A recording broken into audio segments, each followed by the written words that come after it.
여러분 반갑습니다. 오늘은 요한서신 여행을 함께 달려보도록 하겠습니다. 우리가 이제 그 신약 성서를 계속 취급해 오고 있는데요. 복음서를 이제 함께 나누었고 또 이제 바울의 서신들을 나누었고요. 지난 시간에 이제 베드로 전후서, 이른바 이제 공동서신이라고 불리우는 베드로 전후서를 함께 살펴봤습니다. 오늘은 요한서신을 함께 좀 나눠보려고 합니다. 요한서신은 그 1장, 2장, 3장 이렇게 구성이 되어 1서, 2서, 3서 이렇게 구성이 되어 있죠. 자, 그 첫 번째 화면을 좀 보여주시면, 네,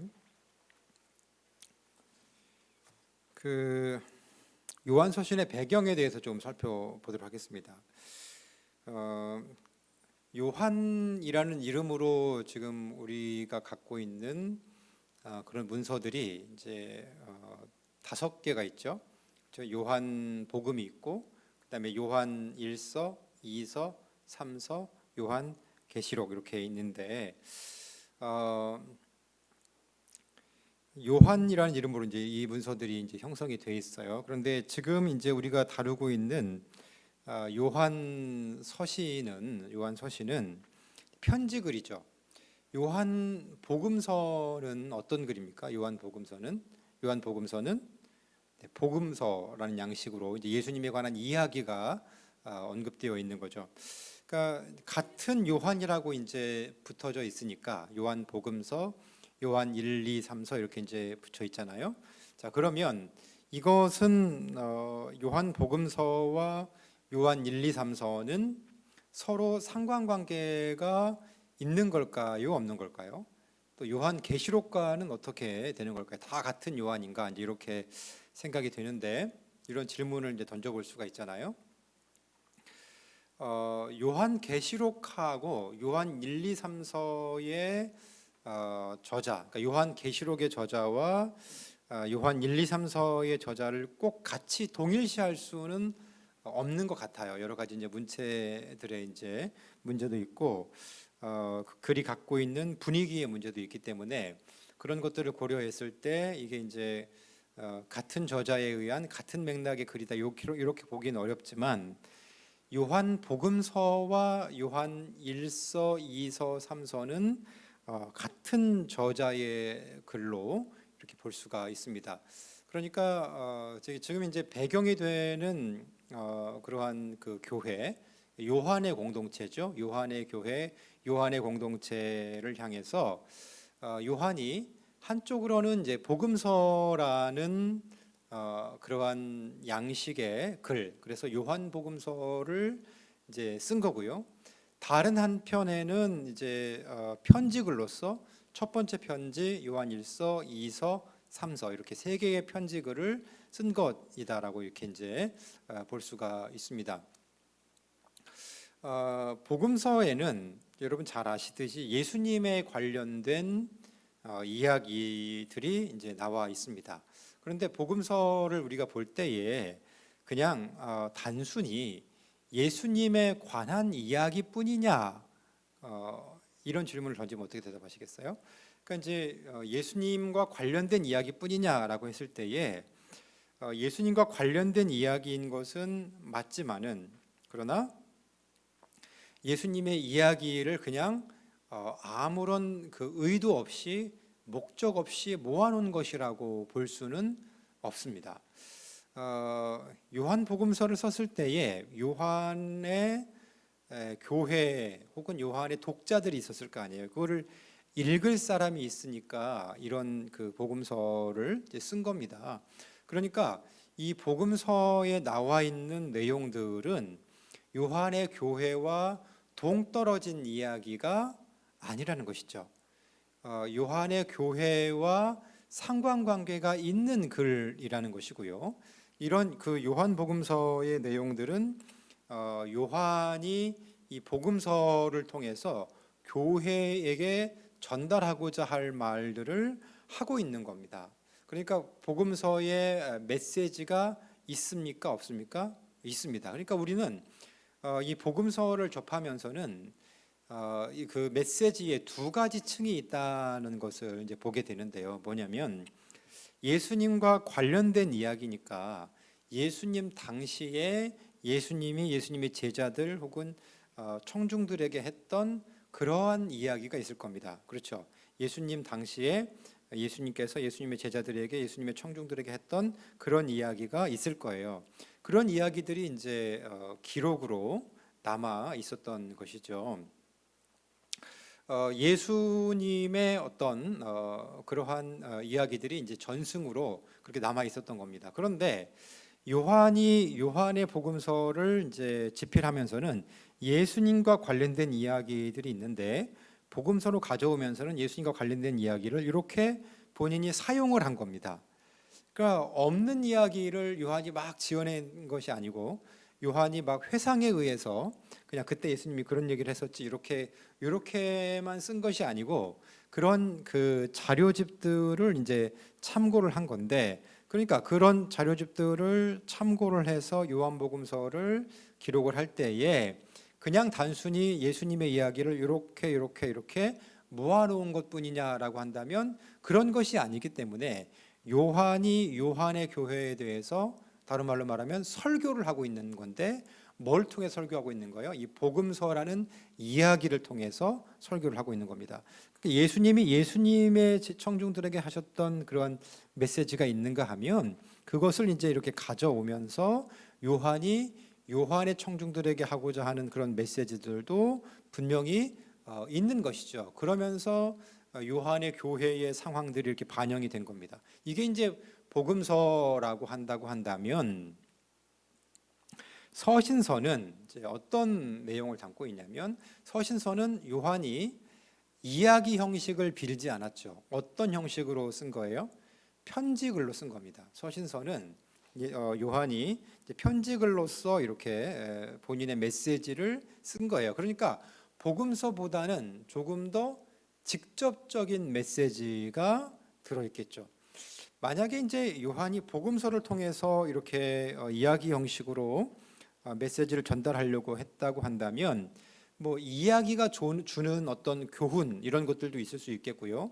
또 청중에게 어떤 말을 하려고 그럴 때에 예수님께서 말씀하시는 것으로 그렇게 이야기를 하면 예수님의 말씀을 기록을 해 놓으면 그것을 여러분 읽을 때는 누구에게 하는 말씀으로 우리가 듣습니까?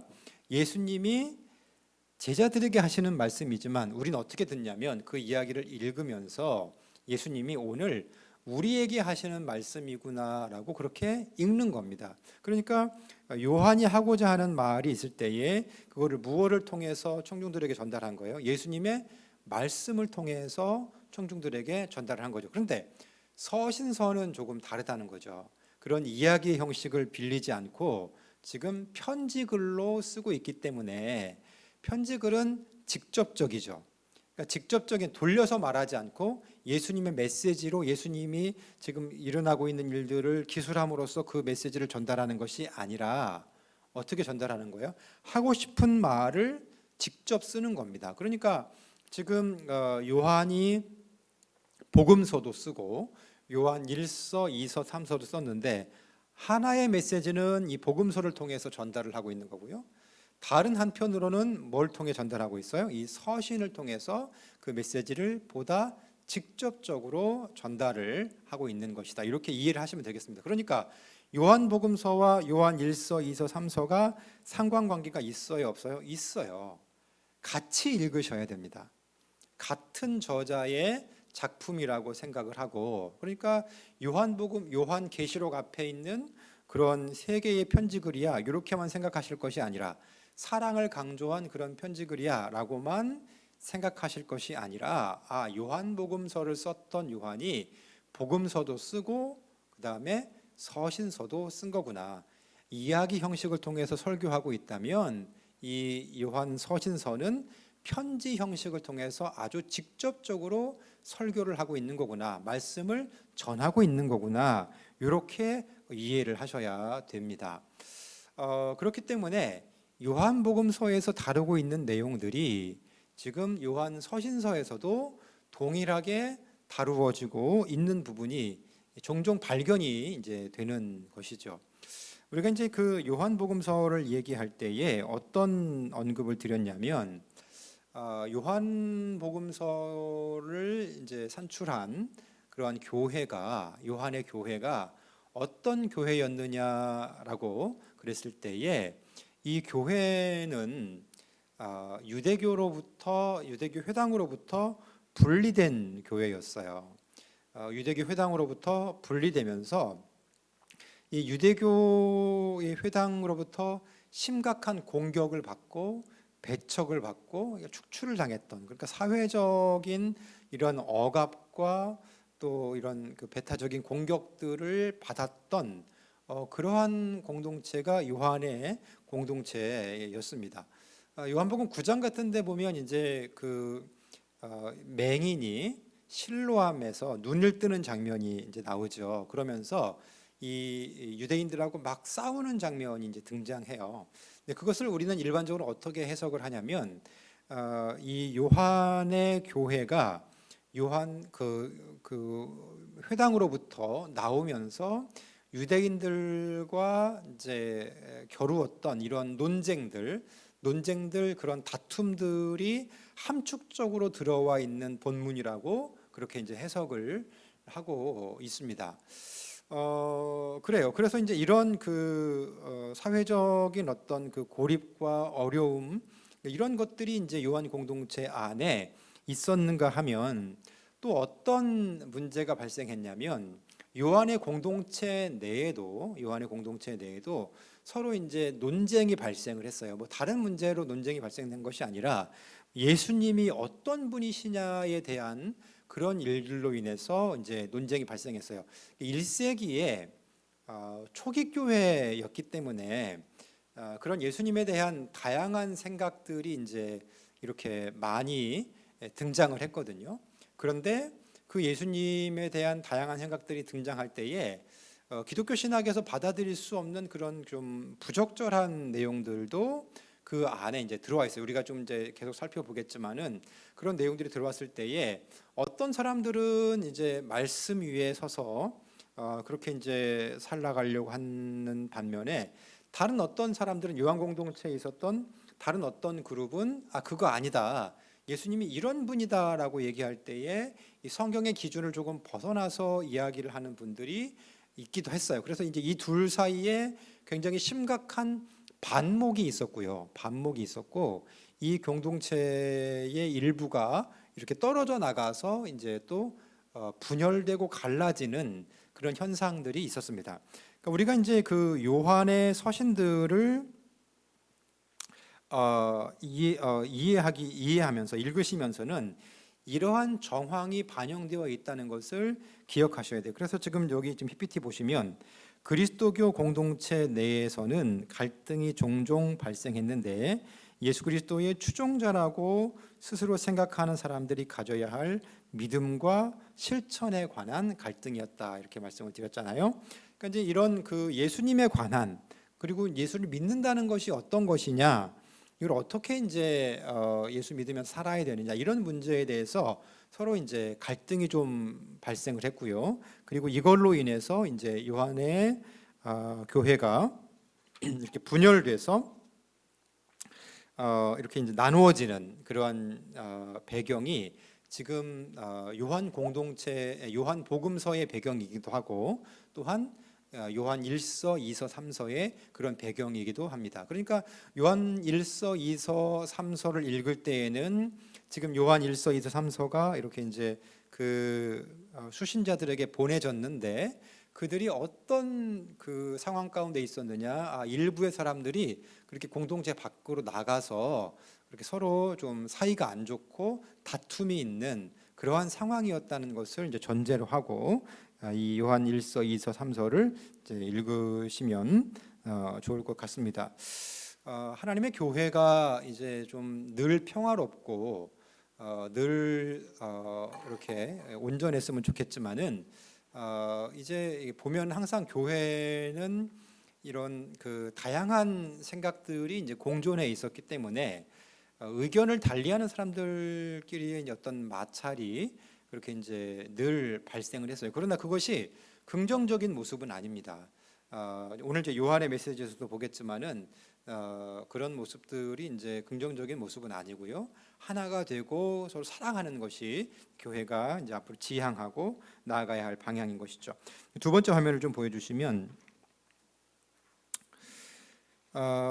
그 누가 이제 요한 서신을 썼느냐, 당연히 요한이겠죠. 요한인데 요한 일서 같은 경우에는 자신에 대한 소개가 없어요. 자신이 어떤 사람인가 이런 소개가 없죠. 요한 일서 1장 1절을 보시면 이렇게 언급을 해요.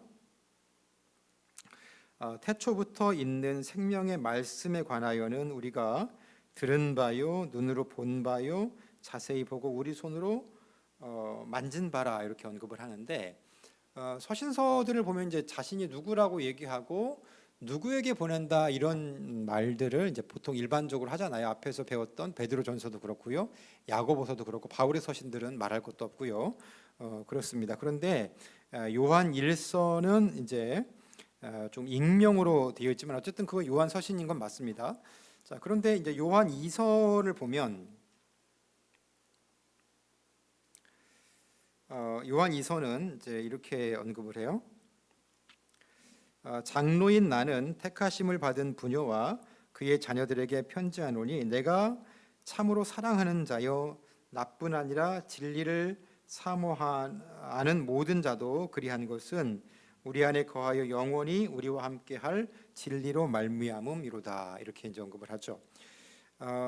요한은 그 이서 1절에서 자신을 뭐라고 소개하냐면 장로라고 그렇게 이제 소개를 합니다. 장로라고 소개를 하죠. 장로는 그 지금의 장로님들, 당회를 이루고 있는 장로님들하고 개념하고 조금 다른 것 같고요. 교회의 지도자를 의미하는 용어로 그렇게 이제 쓰였습니다. 목회자를 의미하는 그런 용어로도 이제 쓰인 용어가 이제 장로라는 용어예요. 물론 지금 당회를 구성하고 계신 그 장로님들과 장로님들을 지칭하는 용어로도 쓰였던 것이 이제 디모데서에 보면 이제 그런 것들이 이제 나와요. 그렇지만 이제 여기서 장로라고 요한이 의미하고 있는 것은 교회의 지도자로서, 목회자로서의 장로를 이제 의미하는 것 같습니다. 요한 3서의 1절에서도 이제 이렇게 밝히죠. 뭐냐면 장로인 나는 사랑하는 가이오 곧 내가 참으로 사랑하는 자에게 편지하노라. 3서 1절에서도 스스로를 뭐라고 소개하냐면 장로라고 그렇게 소개를 하고 있습니다. 이 요한은 그 예수님의 제자 요한입니다. 그런데 이 예수님의 제자 요한이 예수님이 이제 고난 당하시고 또 부활하시고 하늘을 올라가셨잖아요. 그 이후에 어떤 역할을 했는가? 사도로서의 역할도 했지만은 또 이 그리스도교 공동체의 지도자로서, 장로로서의 역할을 했던 것을 이제 우리는 이러한 기록들을 통해서 볼 수가 있는 것이죠. 누구에게 보냈는가? 누구에게 보냈는가? 지금 요한 2서 1절에서는 택하심을 받은 부녀와 그의 자녀들에게 편지한다, 이렇게 언급을 하죠. 그러니까 이제 택하심을 받은 그런 부녀들과 그의 장로들에게 편지한다, 이런 공동체의 편지를 보내고 있는 것을 알 수 있고요. 또 요한 3서 1절에서는 가이오에게 편지한다, 이렇게 이제 쓴 것을 이제 봅니다. 그래서 이러한 그 수신자들을 이제 2서하고 3서에서는 지정해서 그렇게 이제 밝히고 있습니다. 요한 그 1서 같은 경우에는 이제 목회적인 글로 이렇게 보여요. 이게 목회를 위한 글들로 보이고 몇몇 교회들을 위해서 이제 이렇게 쓰여진 이제 글로 보이는데, 이것은 뭘 전제하냐면, 그러니까 요한의 교회가 이런 단일한 그 어떤 큰 교회가 아니라 이런 작은 교회들의 어떤 네트워크였다는 것을 그렇게 이제 보여지지요. 특별히 이제 그 로마가 지배했던 사회에서는 큰 공동체를 이루기가 참 어렵습니다. 왜냐하면 로마라는 그러한 통치자가 있잖아요. 그렇기 때문에 그것에 대해서 이제 사람들이 군집을 하고 또 많이 모이게 되면 그런 것들을 견제하게 됩니다. 그리고 그거를 막게 돼요. 왜냐하면 로마에 대한 반대 세력으로 생각을 하기 때문에 그런 것이죠. 그렇기 때문에 아주 뭐 지금 모이는 것처럼 뭐 몇천 명 이렇게 모이는 것이 조금 어려웠고요. 그 복음서에서 보면 유대의 당국자들이 예수님과 함께 이제 많은 사람들이 군집하는 것을 아주 요주의해서 보게 되죠. 이제 그 이유 중에 하나가 뭐냐면 그렇게 이제 많이 군집하게 되면 로마의 관심을 사게 되는데 그러면 이제 이들이 이제 마치 쿠데타를 일으키는 것처럼 그렇게 여겨질 수도 있기 때문에 그렇게 되면 지금 그 로마와 유대 사회의 어떤 그런 관계가 깨지고 이런 유대 사회가 반사회적인 집단으로 그렇게 이제 낙인 찍힐 수 있고 또 이런 그 어려움을 겪을 수 있기 때문에 그런 것들 때문에 이제 예수님에게 많은 군중들이 모이는 것을 견제했던 거거든요. 이게 마찬가지로 교회도 크게 이렇게 이제 막 어떤 큰 공동체 지금 일부 교회들을 형성하고 있는 뭐 몇천 명, 뭐 몇만 명 이런 교회를 형성할 수는 없었던 겁니다. 그러니까 작은 교회들의 어떤 그 네트워크의 형태로 그렇게 이제 교회들이 구성이 돼 있는 거죠. 그러니까 요한의 교회다, 요한의 공동체다. 그러면 하나의 큰 교회가 아니라 이런 작은 교회들의 어떤 네트워크라고 이제 보시면 될 것 같습니다. 그래서 이러한 그 요한 1서 같은 경우에 특히 이제 서신서가 뭐 1서, 2서, 3서가 쓰여지면 비록 이제 부녀와 그 자녀들에게 쓴 글이다. 요한 2서에서 언급을 하고 또 가이오에게 쓴 글이다. 요한 3서에서 언급을 하고 또 이제 이렇게 목회적인 글들을 요한 1서에서 쓰고 있지만 이것을 어떻게 했냐면 받고 나서 그냥 간직한 게 아니라 서로 돌려서 보고 있었던 거죠. 돌려서 보고 있었던 거고요. 그렇게 이제 그 회람에서 이 교회의 문서로서 그렇게 활용을 했던 것 같습니다. 그러한 문서가 오늘 우리까지 왔다는 것 참 놀라운 일인 것 같아요. 그러니까 1세기에 뭐 한 90년 뭐 이 어간에 90년, 100년 뭐 이 사이의 시간에 썼던 그러한 그 특별한 교회를 향한 요한의 교회를 향한 문서가 오늘날 우리에게까지 왔다. 이 부분이 참 놀랍고 대단한 것 같다. 이런 생각을 하게 됩니다. 그런 이제 그 것들 볼 수 있고요. 그래서 이제 이 요한은 교회의 지도자로서 그렇게 이제 역할을 했던 것으로 이제 보입니다. 그래서 그 안에 이제 내용들을 이제 우리가 곧 살펴볼 텐데 공동체가 이제 이미 경험하고 있었던 어떤 그런 갈등과 분열 뭐 이런 문제들이 이제 담겨져 있고요. 그리고 이제 그 요한복음, 요한 1서, 요한 2서, 요한 3서 그러니까 이런 것들을 이제 통칭해서 뭐라고 부르냐면 요한 문학이다 이렇게 이제 부르게 됩니다. 요한 문학이라고 부르게 되고요.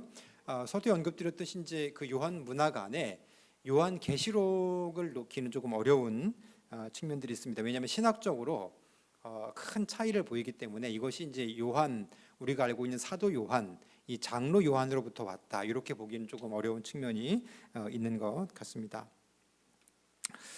다음 화면을 좀 보여주시면 요한 서신에서 주요하게 이제 그 강조되는 것은 서로 사랑에 대한 부분입니다. 서로 사랑에 대한 그러한 부분이에요. 이 서로 사랑이라는 부분은 사실 요한복음서에서도 강조되어 있죠. 그러니까 예수께서 그 발을 씻기시면서 제자들의 발을 씻기시면서 당부하신 말씀이 뭡니까? 서로 사랑하라 이런 메시지가 이제 그 장면에 등장을 하고 있죠. 그러니까 지금 이제 그 요한복음서를 읽으면서는 예수가 십자가를 지시기 전에 제자들에게 당부한 말씀, 그것은 이제 복음서를 1차적으로 읽는 거고요. 1차적으로 읽는 거고요. 십자가를 지시기 전에 고난 당하시기 전에 제자들의 발을 씻기면서 내가 너희에게 본을 보인 것처럼 그렇게 서로 사랑하는 것이 마땅하다, 이렇게 하는 것은 이제 1차적으로 읽는 거고, 이 이야기가 누구에게 읽혀졌다고요?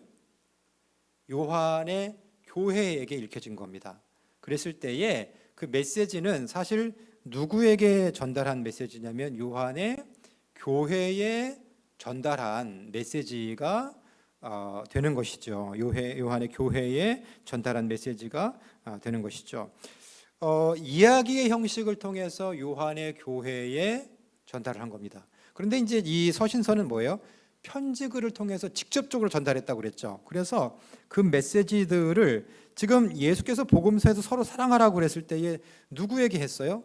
제자들에게 한 말이잖아요. 그래서 예수님이 제자들에게 한 말이죠. 그 말은 곧 이 문학적인 구조에서 보면 누가 누구에게 한 말이에요? 요한이 요한의 공동체에게 한 말이에요. 복음서를 통해서. 그런데 이제 요한의 편지들을 통해서 보면 요한의 편지들에서는 보다 이제 직접적으로 서로 사랑하라는 말을 하고 있죠. 자, 2장 7절 같은 경우에 보면 이렇게 언급을 합니다. 2장 7절에 이렇게 언급을 하죠. 사랑하는 자들아, 내가 새 계명을 너희에게 쓰는 것이 아니라 너희가 처음부터 가진 옛 계명이거니와 이 옛 계명은 너희가 들은 바 말씀이거니와 다시 내가 너희에게 새 계명을 쓰노니 그에게와 너희에게도 참된 것이라. 이는 어둠이 지나가고 참 빛이 벌써 비침이라. 빛 가운데 있다 하면서 그 형제를 미워하는 자는 지금까지 어둠에 있는 자요, 그의 형제를 사랑하는 자는 빛 가운데에 거하여 자기 속에 꺼리낌이 없으나 그의 형제를 미워하는 자는 어둠에 있고 또 어둠을 행하며 갈 곳을 알지 못하나니 이는 그 어둠이 그 눈을 멀게 하였음이라. 이렇게 언급을 하죠. 그러니까 이제 그 요한 1서 2장 7절부터 10절까지의 말씀에서 뭘 강조하고 있어요? 이제 서로 사랑을 얘기하고 있는 것이죠.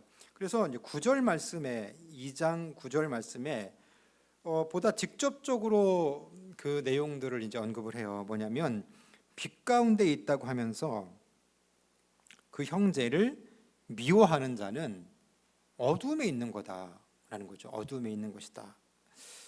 그 형제를 사랑하는 자는 빛 가운데에 있는 것이다. 이 서로 사랑을 강조하고 있죠. 그러니까 요한 복음서에서도 서로 사랑을 강조하고 있고 또 요한 서신에서도 서로 사랑에 대해서 언급하고 있죠. 왜냐하면 이 두 문서가 둘 다 같은 공동체, 그러니까 요한의 공동체에 최초로 쓴 문서들이기 때문에 그 공동체의 문제를 이제 취급하고 있는 거죠. 이 말씀은 뭐냐면 어떤 것을 전제하냐면 요한의 공동체에 그런 종류의 이런 그 분열이 존재했다라는 것을 그렇게 이제 보여주고 있습니다. 그래서 이제 이런 부분들을 이제 언급하고 있고요. 또 뿐만 아니라 자, 요한 1서 3장 11절 보세요. 사랑에 대해서 강조하고 있는 부분 또 보시면 요한 1서 3장 11절에 보시면 우리는 서로 사랑할지니 이는 너희가 처음부터 들은 소식이라. 서로 사랑해야 된다, 이렇게 또 말씀하시고요. 또 요한 2서 5절과 6절을 보시면 부녀여 내가 이제 내게 구하노니 서로 사랑하자. 이는 새 계명같이 내게 쓰는 것이 아니요 처음부터 우리가 가진 것이라. 사랑은 이것이니 우리가 그 계명을 따라 행하는 것이요 계명은 이것이니 너희가 처음부터 들은 바와 같이 그 가운데서 행하라 하심이라. 이렇게 말하죠. 그러니까 지금 요한 1서에서 반복적으로 요한 2서에서도 이렇게 사랑에 대해서 이제 강조를 하고 있는 것을 보게 됩니다. 그래서 요한 서신서의 키워드 중에 하나가 뭐냐, 가장 주요한 키워드 중에 하나가 뭐냐면 서로 사랑이에요. 서로 사랑이에요. 그러니까 이런 유대교 회당으로부터 분리를 경험한 공동체, 굉장히 어려웠겠죠. 살아가는 것이 어렵고 힘들고 유대 사회로부터 배척을 당하니까요. 그런 종류의 어려움이 있었을 텐데, 그런 것을 경험한 공동체, 또 신학적인 문제에 있어서 이렇게 이제 이런 그 이탈과 분리를 경험한 공동체, 그러니까 한마디로 말하면 상처가 많은 공동체가 바로 요한의 공동체였어요. 요한의 교회였는데, 그 교회의 회복과 그 교회의 본질을 회복하기 위해서 요한이 권면하고 있는 건 뭐냐면 서로 사랑하는 것입니다. 서로 사랑하는 거예요. 그러니까 그 요한복음 그 서신에 보면 이제 이렇게 언급을 하죠. 하나님이 어떤 분이시냐? 하나님은 사랑이시라는 거죠. 하나님의 본질이 사랑이십니다. 하나님의 본질이 사랑이세요. 그렇기 때문에 하나님의 빛 가운데에 우리가 오늘 행하게 된다면, 하나님의 빛 가운데에 오늘 우리가 행하게 된다면 그 사랑이 우리 안에 있는 것이죠. 하나님의 사랑은 자기를 사랑하는 겁니까? 자기애가 아니죠. 자기애가 아니고 하나님의 백성들, 하나님의 자녀를 사랑하시는 그 사랑하심이었어요. 그러니까 오늘 우리의 사랑은 어떤 종류의 사랑이어야 하느냐? 다른 사람을 향한 그러한 사랑이라는 것이죠. 그 사랑의 힘이 얼마나 큰지, 그 사랑 때문에 예수님은 십자가에 달려 죽으셨습니다.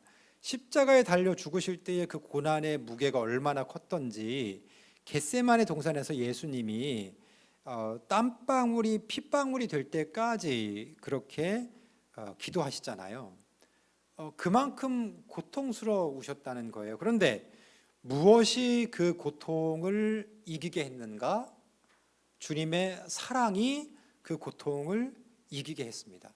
그 사랑은 위대한 것이고 사랑은 놀라운 것입니다. 그러니까 어떤 표제처럼 사랑해야 합니다. 사랑해야 합니다. 뭐 이 정도의 말씀을 하시는 것이 아니에요. 우리가 하나님의 사랑으로 사랑하게 되면 그 하나님의 본질이 우리 안에 충만해지는 겁니다. 하나님의 본질이, 하나님의 그 강력함이, 하나님의 그 따뜻함이, 하나님의 그 위로하심이 우리 가운데에 강력해지는 것이죠. 우리가 사랑하게 되면 그 사랑은 기적을 일으켜요. 예수께서 죽음을 이기셨듯이 삶의 모든 어려움들, 이러한 고난들, 이런 것들을 넘어서게 하고 서로를 위로하게 하고 또 힘을 얻게 하고 살아갈 맛이 나게 하고 모든 우울과 근심과 걱정이 녹아지고 극복되고 하나님의 현실, 하나님의 나라가 우리 가운데에 임하는 것을 경험하게 됩니다. 우리가 아직 하나님 나라에 가보지 못했죠.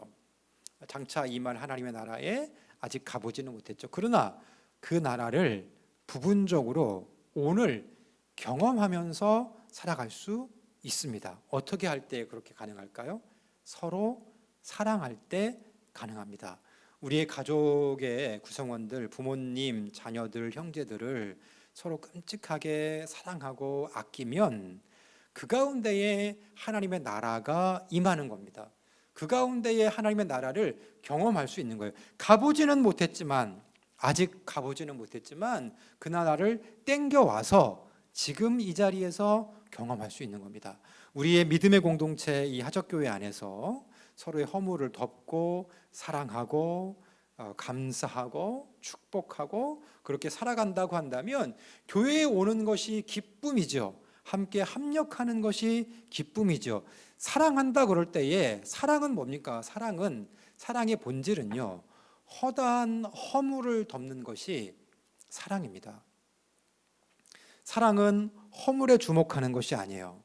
사랑은 허물을 덮는 것이 사랑이에요. 그것이 비정의가 아닙니다.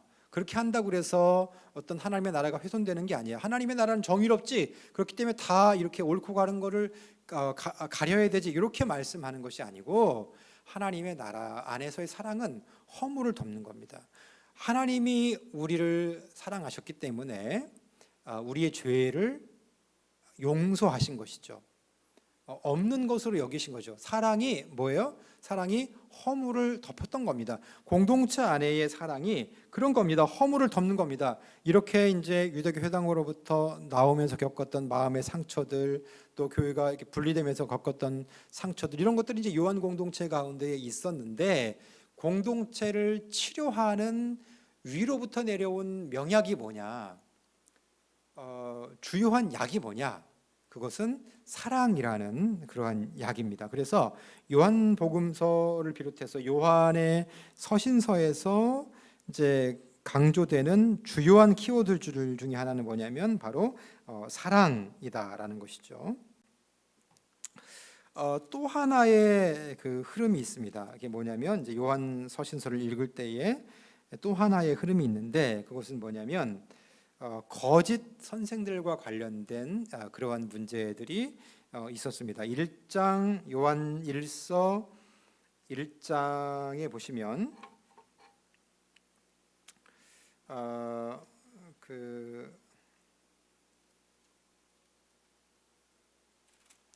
요한 1서 4장을 보실까요? 4장 1절부터 보시면, 요한 1서 4장 1절부터 6절 사이에 보시면 이렇게 언급을 합니다. 제가 읽어드리겠어요.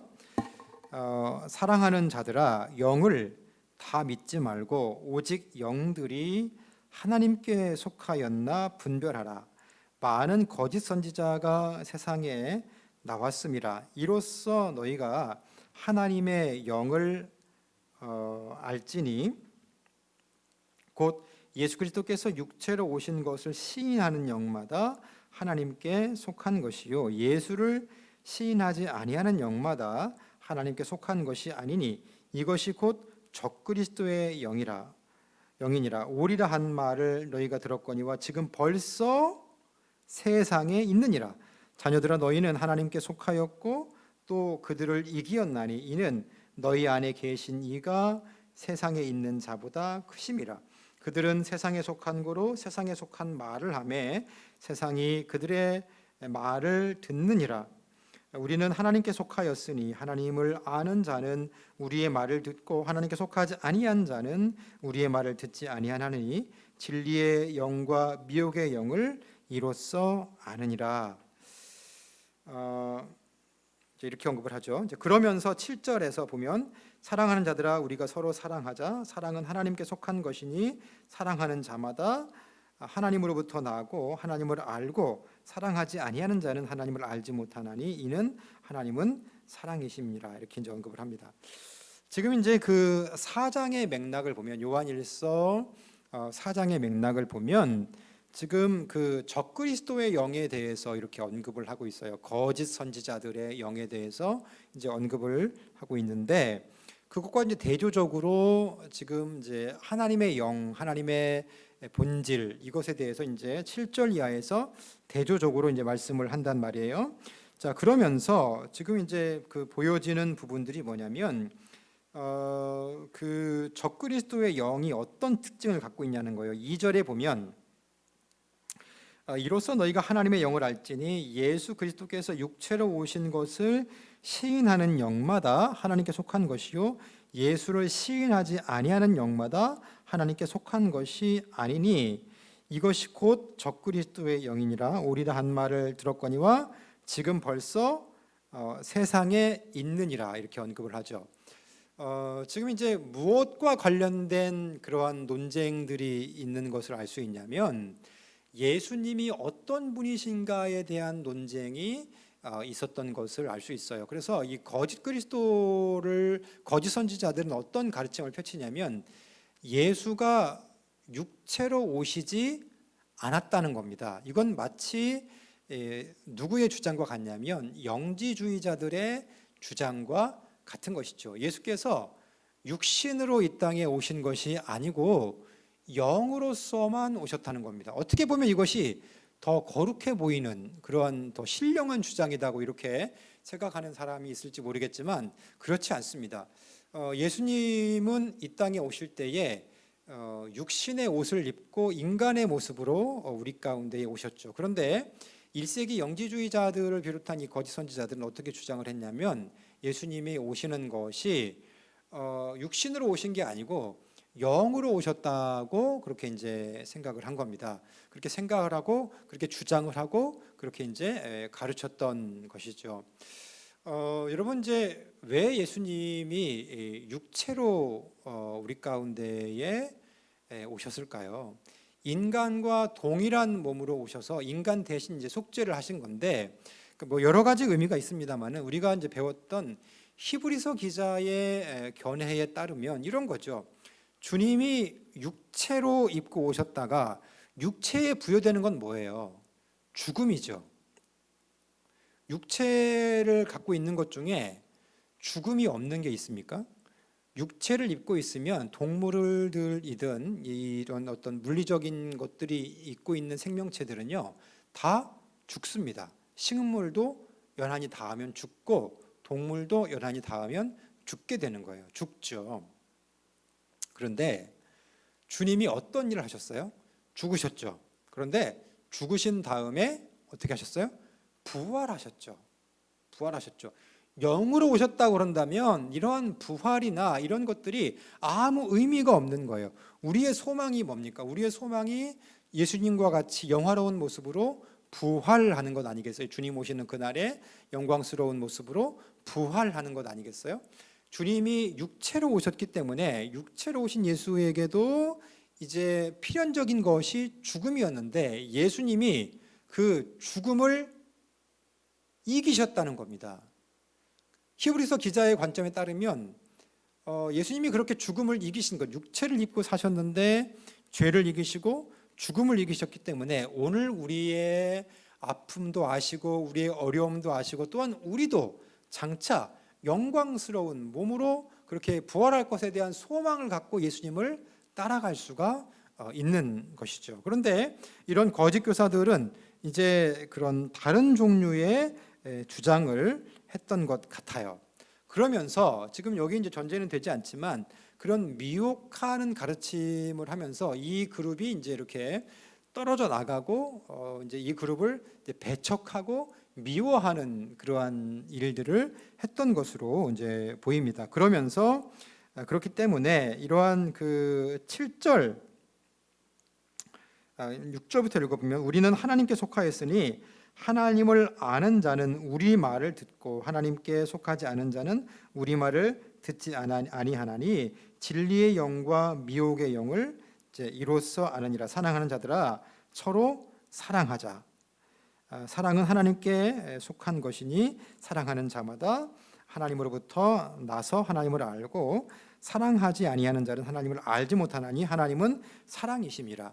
그러니까 지금 이제 요한 공동체 요한 서신에서 강조되고 있는 첫 번째 기둥 키워드가 사랑이라고 그랬는데요. 이 사랑이 동떨어진 것이 아니라는 것이죠. 무엇과 관련된 거냐면 이러한 그 거짓 선지자들과 거짓된 주장을 했던 그 그룹들이 나가면서 굉장히 많은 상처들을 남기고 이제 이렇게 미워하고 증오하고 그런 흔적들을 남긴 건데, 그런데 하나님에게 속해 있다고 한다면 이제 그들이 잘못됐다는 거예요. 왜냐하면 잘못된 가르침을 가르치고 있잖아요. 어떤 가르침이요?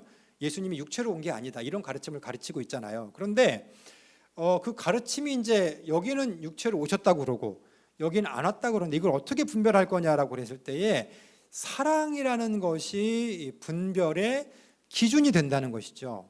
그들이 만약 미혹하는 영이 아니라고 했다고 한다면, 미혹하는 영이 아니고 진리 가운데 있다고 한다면, 하나님 가운데 있다고 한다면 그렇게 반목하고 배척하지 않았을 거라는 겁니다. 사랑은 그러니까 하나님께 속해 있었기 때문에 하나님에게 속해 있다고 그런다면 공동체가 하나 되는 걸 힘쓰고 서로 사랑하는 걸 힘쓰고 그 말이 맞는 진리라고 그런다면 그것이 사랑의 형태로 나타나야 한다고 하는 것이죠. 그러니까 오늘 우리가 이제 이러한 그 일반적으로 이런 그 교회 생활을 할 때에도 우리가 또 사회 생활을 할 때에도 의견이 다를 수 있죠. 각각의 의견이 이제 다를 수 있어요. 그런데 우리의 의견이 하나님의 뜻에, 하나님의 말씀에 부합한 거냐 부합하지 아니한 거냐라는 것을 판단할 때에 그 기준이 뭐가 되는 거예요? 그 기준이 사랑이라는 열매를 맺느냐 맺지 않느냐라는 겁니다. 의견이 다른데 미워하고 반목하고 질타하고 저주하고 이런 열매를 맺는다면 그 주장이 아무리 정당한 주장인 것처럼 그렇게 그럴싸한 것처럼 보인다고 할지라도 그것이 하나님에게 속한 것이 아니라는 겁니다. 하나님은 언제나 하나님의 방식으로 일을 하십니다. 하나님은 언제나 하나님의 방식으로 일하시죠. 그것은 사랑이라는 방식으로 하나님이 일을 하시는 겁니다.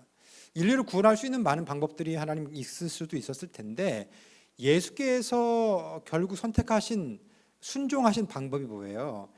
우리를 사랑하셨기 때문에 그 아픔을 다 짊어지고 고통을 다 짊어지고 그 죽음을 기꺼이 맞이하신 거죠. 아주 높은 사랑의 표현이죠. 베드로가 말구의 귀를 잘랐을 때에 그 말구의 귀를 갖다가 다시 붙이시면서 회복시키시죠. 사랑이시죠. 주님의 방식이 이러한 방식이라는 겁니다. 유대인들과 예수님의 의견이 달랐어요. 그렇지만 주님이 어떻게 행동하신 겁니까? 사랑으로 행동하신 거고요. 채찍질을 로마 병사가 치면 맞았습니다. 조롱하면 그 조롱을 들으셨고요. 침을 뱉으면 그 침 뱉음을 받으셨습니다. 머리에 가시관을 씌우면 그 가시관을 쓰신 거예요.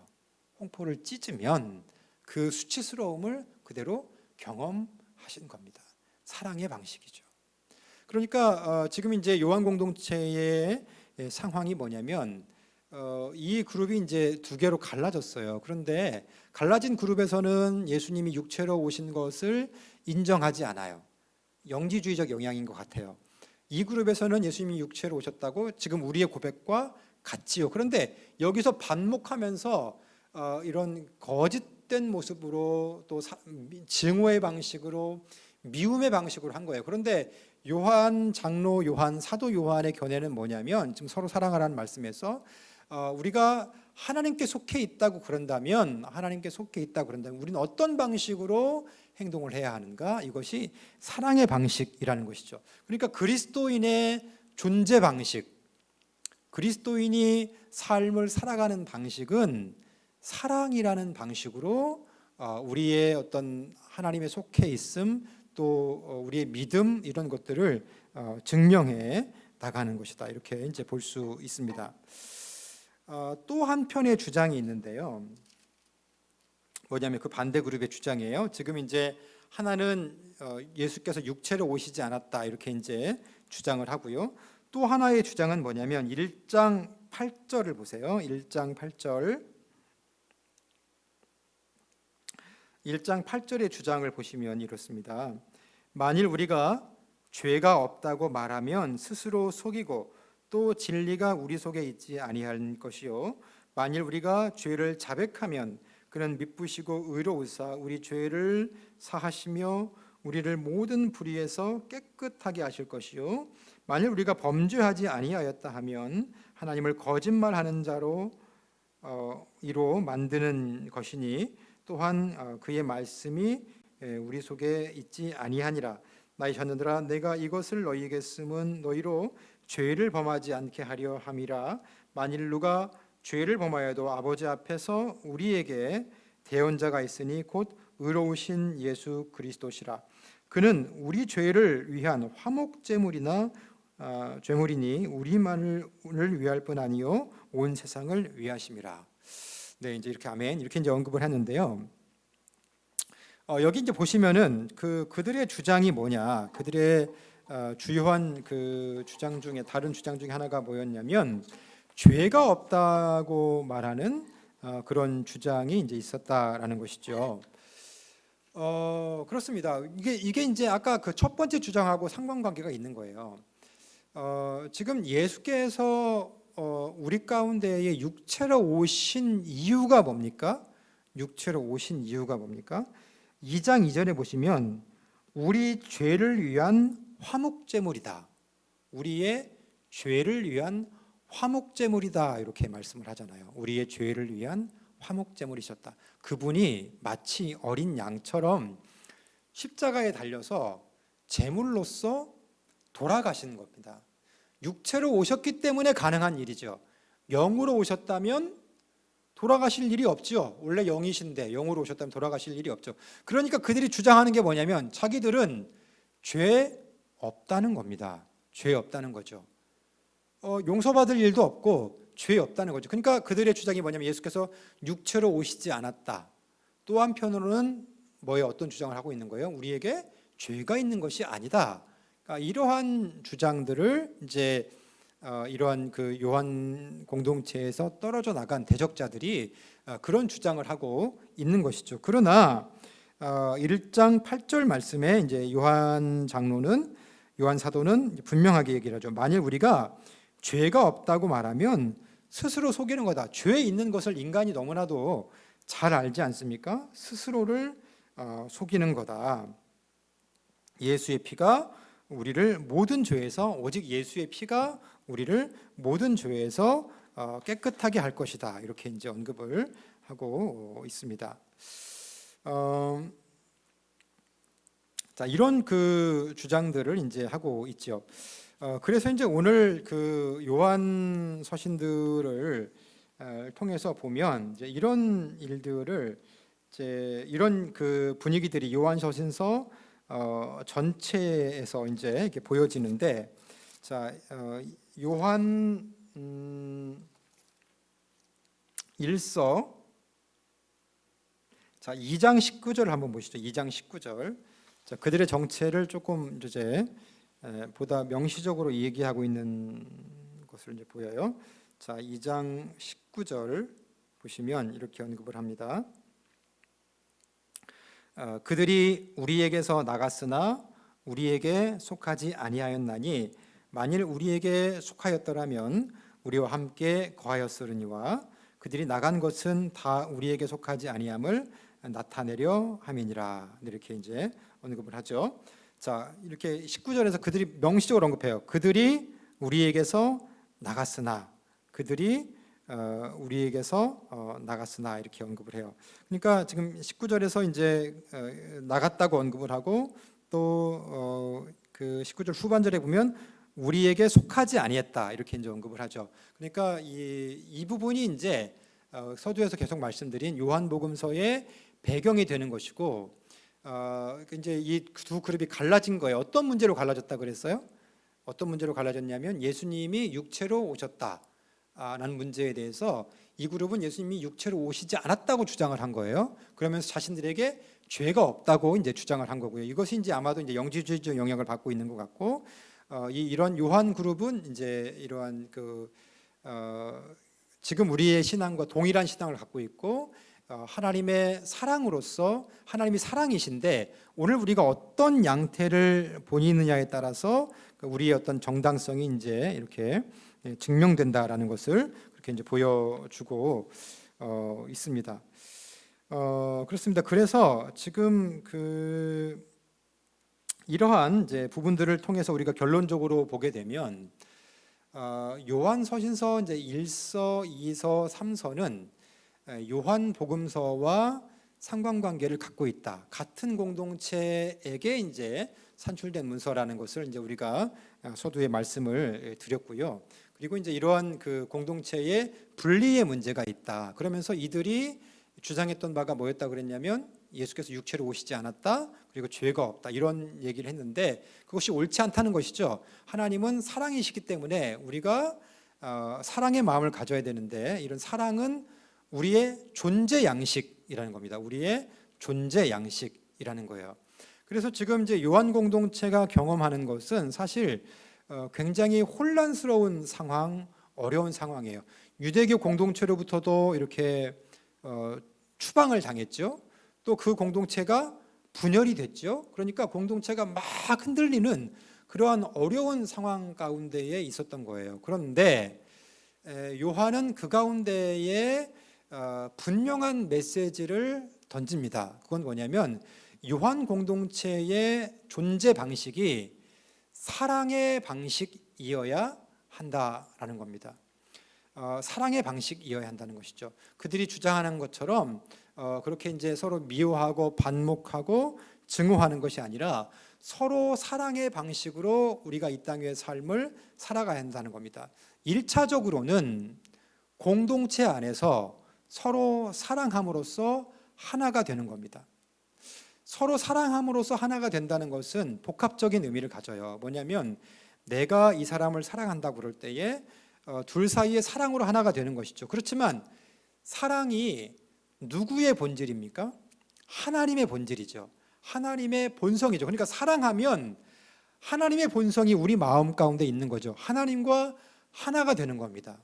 또한 내가 다른 사람을 사랑하면 그 사람과도 하나가 되는 것이죠. 하나님과 나와 타자, 다른 사람이, 하나님과 나와 다른 사람이 그렇게 하나가 되는 것이고요. 교회가 우리 모든 구성원들이 사랑하면 하나님과 이 한 사람 한 사람이 모두 하나가 되는 겁니다. 주님 안에 하나가 되는 그런 놀라운 역사를 이루어가는 것이죠. 요한 공동체의 생존 방식, 이 어려운 정황 가운데에 추방당하고 괴로움당하고 또 미움받고 또 반목이 있었던, 그렇게 갈라짐을 경험했던 그러한 상황 가운데에 이 요한 공동체의 생존의 방식은 바로 사랑이었습니다. 그리고 이 사랑은 공동체 안에서 무엇으로 드러나는가? 서로를 향한 섬김과 또 이러한 그 윤리적인 행동으로서 이렇게 드러나고 있는 것이죠. 요한 서신이 이제 1서, 2서, 3서로 이제 이렇게 기록이 되어 있지만 요한 서신을 흘러가는 분위기는 제가 이제 지금까지 요약해둔 그런 바와 같습니다. 이 공동체마다 이제 성격들이 조금 다른데, 그러나 어떤 공동체도 그냥 평안하기만 한 그런 공동체는 없는 것 같아요. 상황적으로 늘 어려움이 있고 문제가 있고 또 이런 아픔이 있고 그런 모습들이 이제 공동체 가운데에 발생하는 것 같아요. 그런데 주님의 말씀은 항상 그것에 그냥 만족하고 그냥 그러한 대로 살아라가 아니라 이러한 문제를 이제 해결할 것을 말씀하시죠. 그 해결의 방식은 지금 요한 서신서를 통해서 제시하시는 주님의 방식은 서로 사랑이라는 그러한 방식입니다. 이 서로 사랑을 통해서 하나님의 나라가 나에게, 서로 사랑을 통해서 하나님의 나라가 우리 가정에 또 교회에 임하게 되는 것입니다. 하나님의 본질이 사랑이시라고 그럽니다. 하나님은 사랑이시다 이렇게 말씀을 합니다. 우리가 오늘 기도하고 또 예배하고 그러는데 주님과 친밀한 관계를 만들기 위해서 그러는 거 아닙니까? 그렇다면 우리 마음 가운데에 무엇이 임해야 하겠습니까? 그 기도 중에, 예배 중에 주님의 사랑이 우리 가운데에 임해야 하겠습니다. 요한 공동체가 그렇게 서로 사랑으로 하나 되고자 했던 것처럼 또 하나 되었기 때문에 아마 그 문서가 우리 가운데에 있었던 것 같아요. 지금까지 전해지는 것 같아요. 그랬을 때에 오늘 우리의 교회도 또 우리의 가정도 하나님의 사랑으로 이 하나를 이루어가는, 하나님의 나라를 이루어가는 놀라운 은혜가 있기를 주님의 이름으로 축복합니다. 오늘 요한서신 여기까지 진행하고 마치도록 하겠습니다. 감사합니다.